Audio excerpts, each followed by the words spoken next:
మోసం చేసిన వాడిని 420 అనగా ఏమనాలి? మోడీ 420 అయితే, మోడీ కేడీ అయితే చంద్రబాబు గారు కూడా కేడీఏ, జగన్మోహన్ రెడ్డి గారు కూడా కేడీఏ, జగన్మోహన్ రెడ్డి గారు కూడా 420, చంద్రబాబు గారు కూడా 420. మన రాష్ట్ర హక్కు, మన బిడ్డల హక్కు ప్రత్యేక హోదా. ఈరోజు ఎంతమంది విలువనిస్తున్నారు ప్రత్యేక హోదా గురించి?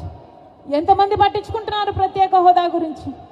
అసలు ప్రత్యేక హోదా మన రాష్ట్రానికి వచ్చునుంటే ఈ పాటికి ఎక్కడుండను మన రాష్ట్రం?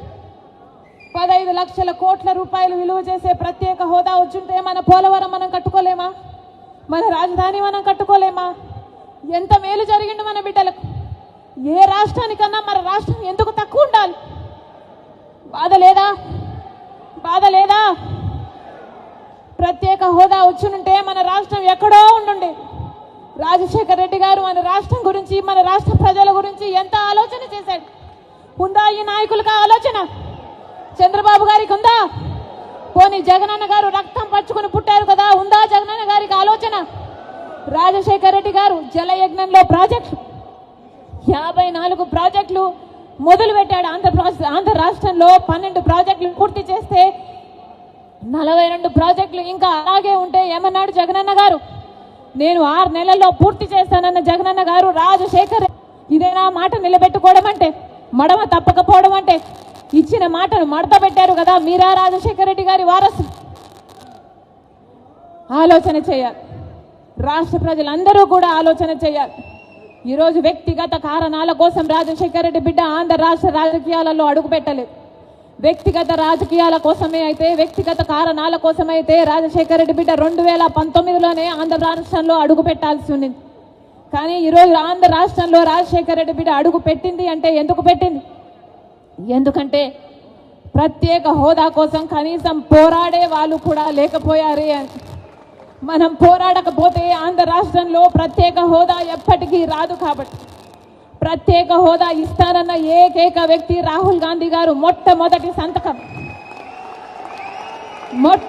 సంతకం రాహుల్ గాంధీ గారు ప్రత్యేక హోదా మీద పెడతానన్నారు. కాబట్టి ఆ మాట పట్టుకొని రాజశేఖర రెడ్డి బిడ్డ ఈరోజు ఆంధ్ర రాష్ట్రంలో అడుగు పెట్టింది.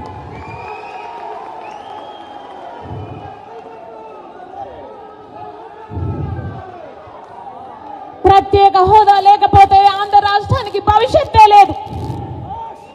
ప్రత్యేక హోదా లేకపోతే ఆంధ్ర రాష్ట్రం అభివృద్ధి చెందదు అని 10 సంవత్సరాలుగా చూసామా లేదా? మరి ప్రత్యేక హోదా మనకు లేకపోతే, ఆంధ్ర రాష్ట్రం జరగకపోతే మన బిడ్డలు ఎలా బతకాలి? ఆంధ్ర రాష్ట్రం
సంవత్సరాలు ఒక ఎమ్మెల్యే ఒక ఎంపీ అయినా ప్రత్యేక హోదా కోసం పోరాటం చేసింది లేదు.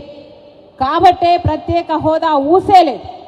ఈ 10 సంవత్సరాలలో ప్రత్యేక హోదా కోసం పోరాటం చేసే వాళ్ళే కరువు అయిపోయారు. ఎందుకంటే కాంగ్రెస్ పార్టీ అధికారంలో లేదు కాబట్టి ప్రత్యేక హోదా గురించి కాంగ్రెస్ పార్టీ మాట్లాడినా పట్టించుకునేవాడు లేకుండా.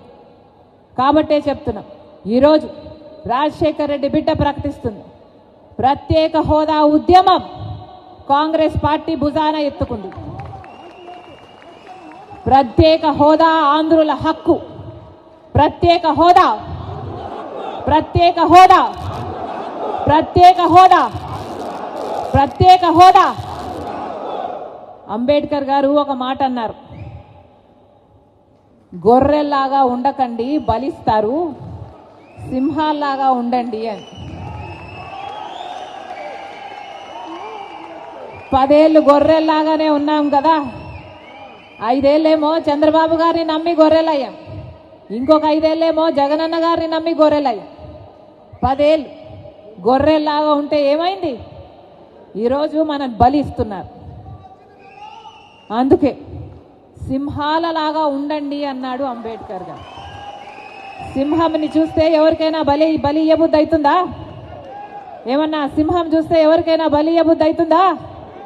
గొర్రెను చూస్తే ఏమవుతుంది? గొర్రెను చూస్తే ఏం చేయబుద్ధి అవుతుంది? బలి ఇయ్యబుద్ధి అవుతుంది. అందుకే మనం సింహాలు అవ్వాలి, ఒక్కొక్కరు ఒక్కొక్క సింహం అవ్వాలి.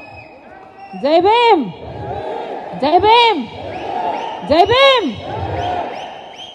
గొర్రెల్లాగా ఉండకండి, ఒక్కొక్కరము ఒక్కొక్క సింహం అవ్వాలి. మనం మటుకే కాదు, రాష్ట్రంలోని యువత అంతా, రాష్ట్రంలోని ప్రజలు అంతా ప్రత్యేక హోదా కోసం ఉద్యమించే ఒక్కొక్క సింహం అవ్వకపోతే మనకు ప్రత్యేక హోదా రాదు. ఇంకొక మహానుభావుడు అన్నాడు, పోరాడితే పోయేదేముంది బానిసత్వం తప్ప అని. కాబట్టి పోరాడాలి. పోరాడకపోతే ఏది మనకు తట్టలో పెట్టి ఇవ్వరు. మనం పోరాడి సాధించుకోవాలి, అవసరమైతే లాక్కోవాలి. అలా తయారైంది లోకం తీరు. 10 ఏళ్ళు గమ్మనున్నామే, 10 ఏళ్ళు ఊసే లేకుండా ఉన్నామే. ప్రత్యేక హోదా ఇచ్చారా ఎవరైనా? పట్టించుకున్నారా ఎవరైనా? బీజేపీ పార్టీ ఇచ్చిందా మన మంచితనం చూసి? చంద్రబాబు గారు మన కోసం కొట్లాడారా మన మంచితనం చూసి? జగన్మోహన్ రెడ్డి గారు కొట్లాడారా మన మంచితనం గురించి? మన రాష్ట్రానికి పోలవరం ఇచ్చారనా? మన రాష్ట్రానికి ప్రత్యేక హోదా ఇచ్చారనా? మన రాష్ట్రానికి రాజధానికి డబ్బులు ఇచ్చారనా? దేనికి గౌరవం? ఎందుకు గౌరవించాలి ఇలాంటి మోడీ కేడీలని? కేడీ కాదా మోడీ? మోసం చేయలేదా ప్రజలని? మోసం చేస్తే ఏమవుతారు? మోసగాళ్ళు గారా? డిఫాల్టర్ను కదా కేడీ అనేది. డిఫాల్టర్ కాదా మోడీ? మనకిచ్చిన వాగ్దానాలలో ఒక్కటైనా నిలబెట్టుకోకపోతే అది డిఫాల్టర్ కాదా? మరి డిఫాల్టర్ని కేడీ అనక ఏమనాలి?